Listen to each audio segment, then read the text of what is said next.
আরে নতুন বিয়ে হয়েছে আমাদের, তুমি এরকম সবসময় মুখ গোমরা করে থাকো কেন বলো তো? বিয়ে করে আসার আগে খেয়াল ছিল না যে বউয়ের মন রেখে চলতে হয়? কি মন রেখে চলিনি তোমার? কি চাও তুমি আমার থেকে? নতুন তো একটা ঢপের চাকরি জোগাড় করেইছো, তাতে সংসারের অভাব তো যাচ্ছে না।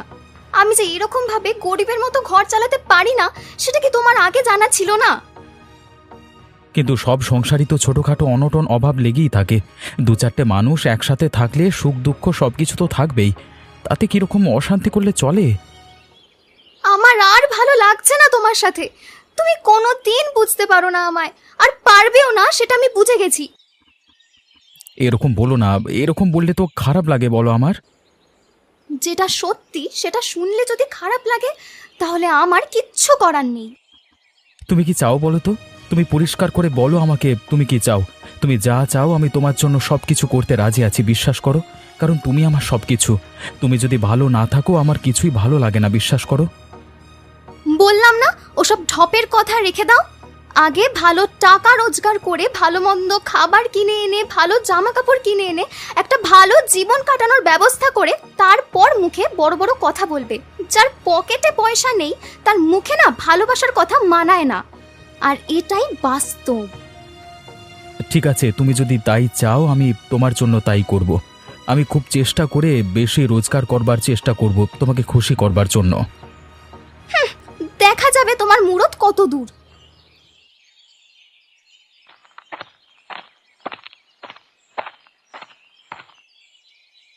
আরে পূজা, এরকম মুখ ভার করে রাস্তা দিয়ে হেঁটে যাচ্ছ কেন? আরে জানো তো জীবনটা আনন্দ করে বেঁচে নিতে হয়। একটাই তো জীবন, এরকম মুখ হাঁড়ি করে থাকলে কি চলে? আমার জীবনটা যদি বুঝতে, তাহলে আর এরকম করে বলতে না। কেন, কি হয়েছে তোমার? আমাকে খুলে বলো, আমি তোমার মনের দুঃখ দূর করে দেব। আমাকে কেউ বোঝে না। আমাদের লোকটা এতই নিকম্মা, মাঝে আমাকে বিয়ে করার পরে চাকরি হারিয়ে বসে আছে। সেদিন বলে গেল বড় মুখ করে যে বেশি বেশি রোজগার করে আমাকে খাওয়াবে। এখন দেখছি তার চাকরিটাই চলে গেছে। ওরকম মানুষের সাথে ঘর করতে আমার আর ভালো লাগছে না। ওরকম একটা অকর্মার ধাড়ির সাথে সংসার করা তোমার উচিত নয়।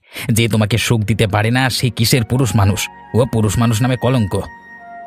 এখন দেখছি বিয়ে করে আমি ফেঁসে গেছি। যদি উপায় থাকতো তাহলে ওকে ছেড়েই দিতাম। আরে উপায় তো এখনো আছে। কেন, তোমার চোখের সামনে কি কোনো ভালো পুরুষ মানুষ নেই যে তোমাকে টাকা পয়সা দিয়ে সুখে যত্নে রাখতে পারবে? যদি থাকতো তাহলে তার সাথেই থাকতাম। এই চোখ খুলে দেখলেই দেখবে তোমার সামনে রয়েছে। সে নয় পরে ভাবা যাবে। এখন তুমি আমার জীবনের সমস্যাগুলোর সমাধান করো তো।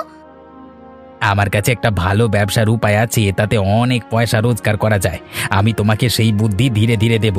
দেখবে একদিন খুব বড় লোক হয়ে উঠবো আমি আর তুমি, যদি তুমি পাশে থাকো তো।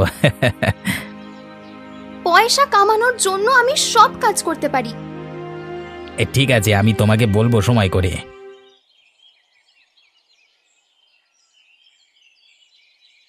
লজ্জা করে না তোমার? মূর্খ লোক একটা। আমাকে গালি দিচ্ছ কেন?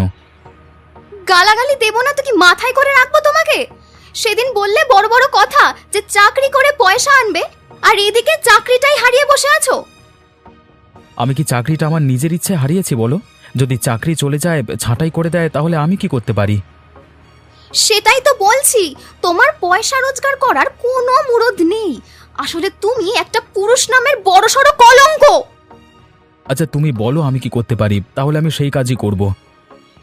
আমার কাছে একটা পয়সা রোজগার করার ভালো বুদ্ধি আছে। সেই বুদ্ধিতে তোমাকে চলতে হবে, তাহলে অনেক টাকা রোজগার করতে পারবে। কিন্তু আমি একজন শিক্ষিত বুদ্ধিমান ছেলে, আমি কোনো খারাপ পথে তো আর চলতে পারবো না।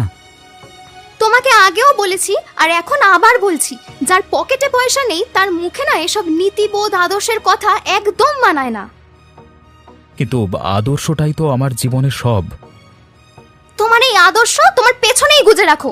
যেদিন সব আদর্শ তোমার পেছনে চলে যাবে না, সেদিন বুঝতে পারবে। আমি পয়সা বুঝি আর আমি জীবনটাকে বাঁচাও বুঝি। তোমার মতো ওরকম মেদামারা হয়ে থাকতে আমি একদম ভালোবাসি না। এই কথাটা পরিষ্কার করে কান খুলে শুনে রাখো আজকে। খগেন, তোমাকে যে ব্যবসাটার কথা বলেছিলাম সেই ব্যবসাটা এবার থেকে শুরু করে দিতে হবে। হ্যাঁ, আর বেশি দেরি করা উচিত হবে না। এখন না শুরু করলে আবার কবে শুরু করব আমরা? দেখো, এখানে সবাই চিংড়ি মাছ খাওয়ার জন্য পাগল, অথচ নদীতে ভালো চিংড়ি মাছ পাওয়া যায় না। আমি এমন একটা রাসায়নিক জানি যে রাসায়নিক দিয়ে নকল চিংড়ি মাছ তৈরি করা যায়, আর সেই চিংড়ি মাছ ভীষণ সস্তা। সেই চিংড়িকে দেখতে একেবারে আসল চিংড়ির মতো এবং স্বাদও আসল চিংড়ির মতোই। এই ব্যবসাটা আমরা শুরু করে দিতে পারলে আমাদের আর টাকার অভাব থাকবে না। তাহলে আপনারই পরিত্যক্ত ভেরির জমিটাতেই ব্যবসাটা শুরু করে দেওয়া যাক। হ্যাঁ, আমি শুধুমাত্র আমার ভেরিটাই দিতে পারবো, কিন্তু ব্যবসাতে আসল মালিকের নাম থাকবে তোমার। দেখো, পরিষ্কার কথা, তুমি যদি কখনো ফেঁসে যাও আমি তোমাকে বাঁচাতে পারবো, কিন্তু আমি যদি একবার ফেঁসে যাই তাহলে আর বাঁচানোর মতো লোক কেউ থাকবে না। আপনি যে আমাকে বাঁচিয়ে নেবেন সেই বিশ্বাস আমার আছে। আপনি যা বলবেন সেইভাবেই আমি ব্যবসা এগিয়ে নিয়ে যাব। ঠিক আছে, তাহলে কালকে থেকেই জায়গা জমি পরিষ্কার করে কাজটা শুরু করে দাও। ঠিক আছে, তবে এই ব্যবসাতে আরও বুদ্ধিমতী একজনকে আমি নিয়ে আসার কথা ভাবছি। কে সে? ঘরের সূত্র বিভীষণ, এই গ্রামের সবচেয়ে সৎ ব্যক্তি ঘরের বৌমা। সব থেকে সৎ ব্যক্তির ঘরের লোক যখন আমাদের মতো জুয়াচুরির ব্যবসায় যুক্ত থাকবে তখন আর কেউ আমাদের বিরুদ্ধে প্রতিবাদ করতে পারবে না। তাই আমি ওর মাথা খাইয়ে আমাদের ব্যবসায় আনবার চেষ্টা করছি টাকার লোভ দেখিয়ে। বেশ বেশ, তাই হোক। পূজা, একটা কথা বলি তোমাকে। হ্যাঁ বলো না, কি বলবে? তুমি হয়তো আমাকে ভরসা বা বিশ্বাস কোনোটাই করো না। এরকম কথা কেন বলছো তুমি? আমার মনে হলো তাই বললাম। আর একটা কথা বলি, আমার মনে হয় আমাদের মধ্যে বন্ধুত্বটা গড়ে ওঠা সব থেকে বেশি জরুরি। আমাদের মধ্যে যদি বন্ধুত্ব গড়ে ওঠে তাহলে কিন্তু আমরা পরস্পরের উপর ভরসা বা বিশ্বাস করতে পারবো, এবং সেখান থেকে আমাদের ভবিষ্যতের পরিকল্পনাগুলো করা অনেক সহজ হবে। তুমি একদম ঠিক কথা বলেছো খগেন। তাহলে এবার থেকে আমি যা বলবো তুমি আমার কথা বিশ্বাস করবে তো? আমি যেভাবে বলবো তুমি সেভাবে কাজ করতে পারবে তো? একজন বন্ধু কিন্তু আরেকজন বন্ধুর উপরে চোখ বন্ধ করে ভরসা করে। তোমার উপর যদি আমি ভরসা নাই করতাম তাহলে কি আর তোমার কথায় উঠতাম বসতাম? তোমাকে আমি পুরো ভরসা করি, তুমি যেভাবে বলবে আমি সেভাবেই কাজ করব। আমার এখন সব থেকে বড় দায়িত্ব হচ্ছে তোমাকে তোমার জীবন থেকে মুক্ত করা। সত্যি গো, আমি একটা আশ্রয় চাই যেখানে গিয়ে ভরসা করে আমি ওই পলাশের মতো লোকটাকে ছাড়তে পারি। তুমি আমার উপর ভরসা করে থাকো, আমার হাত ধরে থাকো, দেখবে আমি তোমার নৌকা ঠিক পার করে দেবো, বুঝলে? আমি সেই ভরসাতেই বেঁচে আছি।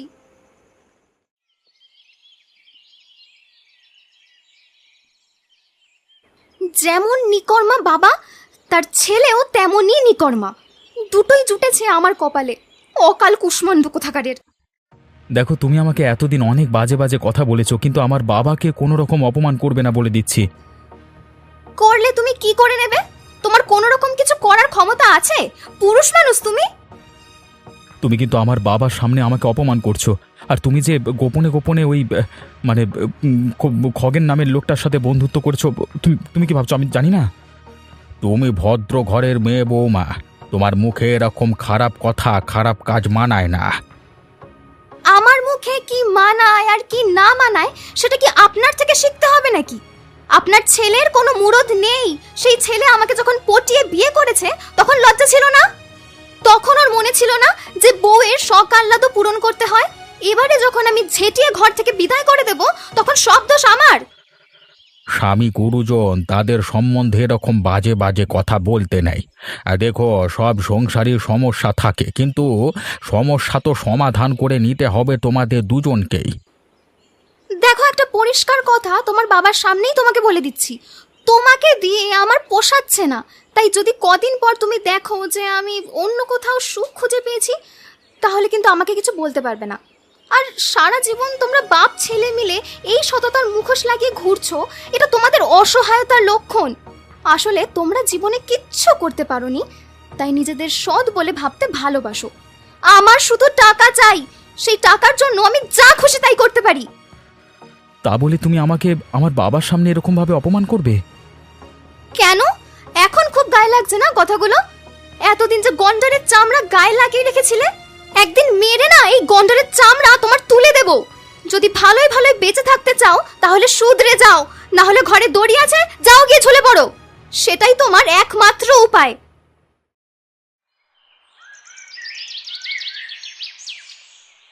হায় হায় গো, আমার কি বড় ক্ষতি হয়ে গেল। আমার জীবনের একমাত্র শেষ সম্বলটা শেষ পর্যন্ত কিনা আমাকে ছেড়ে চলে গেল এভাবে। জীবনের এই শেষ বেলায় এসে আমার জন্য এত কষ্ট লিখে রেখেছিল ওপরওয়ালা। হায় হায়, আমি এত বড় ক্ষতি করে দিলে। আমি তো জ্ঞান তো কোনোদিন কারোর ক্ষতি চাইনি, তাহলে কেন আমার এত বড় সর্বনাশ হলো? এ কি হরিপদবাবু, এভাবে মাথা চাপড়ে কাঁদছেন কেন আপনি? কি হয়েছে কি আপনার? হায় গো, আমার ভালো ছেলে পলাশটা আজকে আত্মহত্যা করেছে। কি যাতা কথা বলছেন হরিপদবাবু? এই পলাশের মতো ছেলে কিনা শেষ পর্যন্ত আত্মহত্যা করলো? এটা কি কখনো হতে পারে? সাংসারিক অশান্তি গো। বৌমা পূজার সাথে ওর সম্বন্ধটা শেষ পর্যন্ত ভালো ছিল না। পলাশের চাকরি চলে যাওয়ার ব্যাপারটা বাবারে বৌমা একদম মেনে নিতে পারিনি, তাই কালকে সন্ধেবেলায় ওদের মধ্যে ভয়ানক ঝগড়া হয়। সেখানে আমিও ছিলাম। আমার সামনে বৌমা পলাশকে অনেক উল্টো পাল্টা কথা বলে। সেই কথাগুলি হয়তো পলাশ নিতে পারেনি, তাই রাতের বেলায় লুকিয়ে লুকিয়ে আত্মহত্যা করেছে। এ বাবা, এত বড় ঘটনা ঘটে গেল! পলাশের মতো একটা উজ্জ্বল ছেলে শেষ পর্যন্ত কিনা আত্মহত্যা করতে বাধ্য হলো। এই জিনিস কি কেউ ভেবে দেখেছিল? আমরাও কোনোদিন ভাবতে পারিনি এত বড় একটা ঘটনা ঘটে যাবে আমাদের সাথে। পলাশ চলে যাওয়া মানে আমাদের গ্রামের অনেকটা বড় ক্ষতি হয়ে যাওয়া। আমরা কোনোদিন এই ক্ষতি মেটাতে পারবো না গো। তবে আপনি নিজে শক্ত হন, আপনাকে শক্ত থাকতেই হবে এই পরিস্থিতিতে। ভাববেন না, ভেঙে পড়বেন না, আমরা সবাই আপনার পাশে আছি। বুঝলে তো, আমার একটা সন্দেহ হচ্ছে। কি সন্দেহ বলো তো? আমার মনে হয় পুরো বিষয়টা হরিপদবাবু লজ্জা ভয়ে আমাদেরকে জানায়নি। আসলে আমি পলাশের খুব ঘনিষ্ঠ বন্ধু ছিলাম তো, ওর কথাবার্তায় কদিন ধরে আমার মনে হচ্ছিল কেন, কি মনে হচ্ছিল তোমার? মনে হচ্ছিল যে ওই খগেন নামের শয়তান লোকটার সাথে পূজা একটা গোপন সম্বন্ধের মধ্যে জড়িয়ে পড়েছিল। আসলে ওই খগেনের নামের লোকটা খুব খারাপ। হ্যাঁ, এই গ্রামের তো সব থেকে খারাপ লোকই খগেন। কিন্তু পূজার মতো একটা ভালো মেয়ে কিভাবে ওর সাথে সম্পর্কে জড়িয়ে পড়লো সেটাই না বুঝতে পারছি না। আজকালকার দুনিয়ায় কে ভালো কে খারাপ এত সহজে বোঝা যায় না লতা। হয়তো এই শয়তান খগেন নামের লোকটা পলাশের চাকরি চলে যাওয়ার সুযোগ নিয়ে ভুলিয়ে ভালিয়ে পূজার মাথায় বিষ ঢুকিয়েছে। এমনিতে আমি যতদূর শুনেছি পলাশের থেকে পূজা খুব হাসি খুশি আর স্বাধীন চেতা মেয়ে ছিল। ও তাই হয়তো সবসময় সুখে শান্তিতে বড়লোকদের মতো জীবন কাটাতো। হয়তো সেই সুযোগটাই নিয়েছে ওই বদমাইশ লোকটা, আর সেই সুযোগটা নিয়ে ওর মাথায় কুবুদ্ধি ঢুকিয়ে এত বড় কাণ্ড ঘটালো। কিন্তু তুমি যেখানে সবকিছু জানো, তখন তুমি কিছু করতে পারছো না কেন? আমার সত্যি কিছু করবার নেই এখন, কারণ আমার হাতে কোনো প্রমাণ নেই। তবে প্রমাণ জোগাড় করে আমি ঠিক এর প্রতিশোধ নেব। কারণ পলাশ আমার বন্ধু ছিল, ওর চলে যাওয়াটা আমি কিছুতেই এমনি এমনি মেনে নিতে পারবো না। তুমি তোমার বন্ধুর প্রতিশোধ নাও, আমি সেটাই চাই। তাকে সুস্থ করো যাতে ওদের সঠিক শাস্তি হয়। দেখো বুড়িমা, তোমার সাথে আমার কিছু কথা আছে। হ্যাঁ গোপাল, বল, কি বলবি? আমি স্থির নিশ্চিত যে পলাশের মৃত্যুটা এমনি এমনি হয়নি। ওই শয়তান খগেন নিশ্চয়ই শখ করে পূজাকে ফাঁসিয়ে ওর মাধ্যমে পলাশকে আত্মহত্যা করতে বাধ্য করিয়েছে। আর যদি তাই হয় তাহলে সেটা হবে আত্মহত্যা নয় খুন। আর খুনের প্ররোচনা দেওয়ার জন্য যে কারোর শাস্তি হতে পারে, কিন্তু আমাদের কাছে কোনো প্রমাণ নেই। তোমার সাথে এই গ্রামের সবার খুব ভালো সম্বন্ধ আছে, তাই আমি চাই তুমি এ ব্যাপারে তদন্ত করা শুরু করো। তুমি আর আমি তদন্ত করে পলাশকে ন্যায় বিচার দিতেই হবে আমাদের। ঠিক বলেছিস, আমাদের দুজনকে একসাথে কাজ করতেই হবে। পলাশের মৃত্যুটা আমিও ঠিক মেনে নিতে পারছি না। সব থেকে বড় কথা, হরিপদবাবুর মুখের দিকে চাওয়া যায় না। একমাত্র ছেলেকে হারিয়ে লোকটার জীবনে যা অবস্থা হলো যেন চোখে দেখা যায় না। একমাত্র বাপ মায়েরাই বোঝে তাদের সন্তানকে হারানোর কষ্টটা। তাহলে কিন্তু আমাদের একজোট হয়ে কাজটা করতেই হবে। তুই কিছু ভাবিস না, যারা পরিকল্পনা করে বুড়ো বাপের থেকে তার একমাত্র ছেলেকে সরিয়ে দিয়েছে, তারা কেউ রেহাই পাবে না। আমি বেঁচে থাকতে ওদের বিরুদ্ধে আমি সব প্রমাণ বার করবই। এই জন্যই তোমাকে এত ভালোবাসি বুড়িমা। চলো এবার থেকে আমরা তাহলে সেই কাজে লেগে পড়ি। হ্যাঁ, একদম, কাল থেকেই তাহলে কাজ শুরু করা যাক। ওকে বলেছিলাম না তোমার জীবনের সব দুঃখ দূর করে দেব। আমাদের নতুন ব্যবসায় মুনাফা হয়ে কেমন লাগছে তোমার? খুব ভালো লাগছে গো। আমি তো এটাই চেয়েছিলাম, শুধু টাকা আর টাকা। তবে এই সততার মুখোশ পরে থাকা পলাশকে আমার কিছুতেই সহ্য হচ্ছিল না। তবে আজকাল জীবনটা বড় একা লাগছে। আরে আমি থাকতে তোমার একাকিত্ব কিসের? হ্যাঁ, আরে আমি তোমার জীবনের সব সুখ দুঃখ দূর করে দিতে পারি। যে কোনো ধরনের কষ্টে আমি আছি তোমার পাশে, বুঝলে? সে তো আছো জানি, তবে পলাশকে বুদ্ধি করে সরানো এত সহজ ছিল না। তুমি যদি আমার কথা অনুযায়ী ঠিক ঠিক কাজ না করতে তাহলে পলাশই বেঁচে থাকতো এখনো। ও যখন আমাদের ব্যবসায় বাধা দিচ্ছিল আমার গা জ্বলে যাচ্ছিল একদম। নিজে তো টাকা রোজগার করে আনতে পারেই না, তার উপরে আমি যখন ওকে টাকা রোজগার করার উপায় দিলাম তখন সেখানেও ওর সততার অভাব দেখতে পেল। বাপের মতো অখাদ্য হয়ে জীবনটা কাটাতে চেয়েছিল। তাই তো পথের কাঁটা সাফ করে দিলাম আমরা। হ্যাঁ, ঠিক বলেছিলে তুমি। ওর বাপের সামনে ওকে অপমান করলে বেটা অপমান নিতে পারবে না, কারণ এমনিতে যাই হোক ওর মনটা খুব নরম ছিল। আর এই কাজের জন্য আমাদের কেউ দোষ দিতে পারবে না, কারণ পলাশ আত্মহত্যা করেছে, ওকে আমরা কেউ খুন করিনি। দেখেছিস গোপাল, ঠিক ভেবেছিলাম এর পেছনে এদেরই কারসাজি আছে। তাহলে এর থেকে জানা গেল যে পলাশের মৃত্যুটা আসলে আত্মহত্যা নয়, একটা পরিকল্পিত খুন।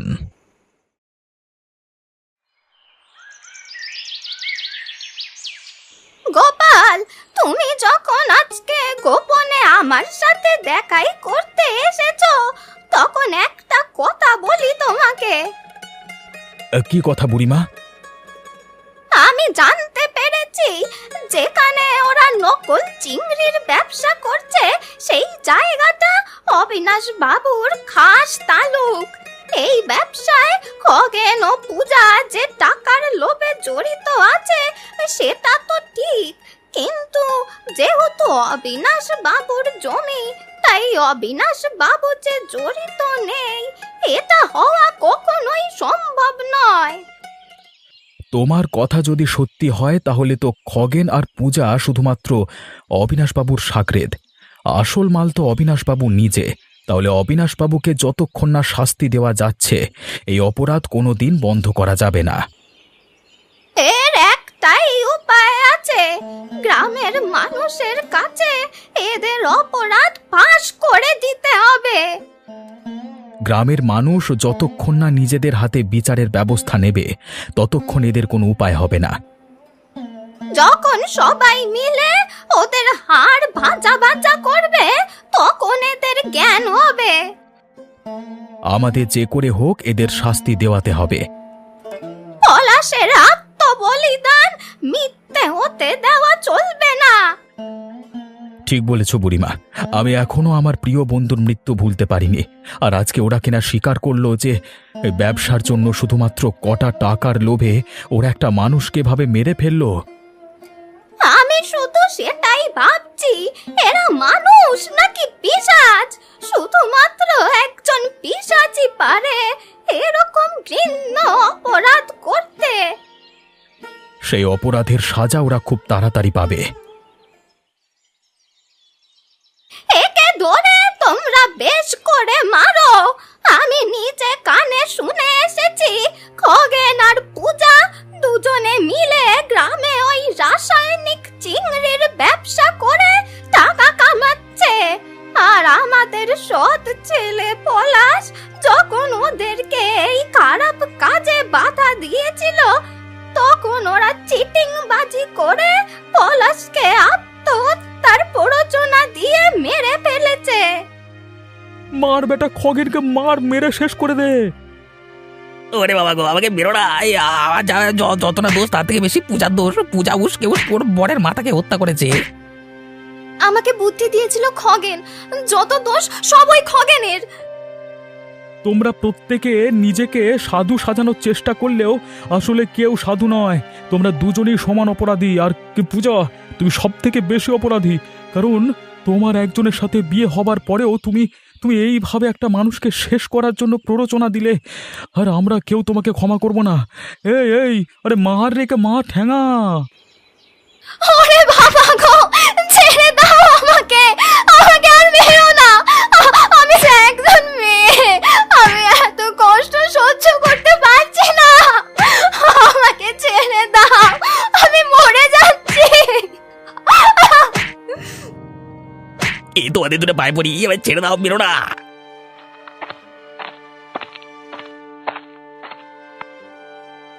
এ কি হচ্ছে এখানে? এই মারামারি করছো কেন? স্যার, এই দুজন মিলে আত্মহত্যার প্ররোচনা দিয়ে আমাদের গ্রামের পলাশকে হত্যা করেছে। আর এই পূজা পূজা একটা ভালো স্বামী পাওয়ার পরেও ওকে যাতাভাবে মানসিক অত্যাচার করেছে। আপনি শাস্তি দেওয়ার ব্যবস্থা করুন। এখন এসব দেখবার দায়িত্ব আইনের। এ কে আছিস? এদের দুজনকে তুলে নিয়ে চল চল, আদালতে পেশ করতে হবে। তাড়াতাড়ি নাই, তোল তোল তোল।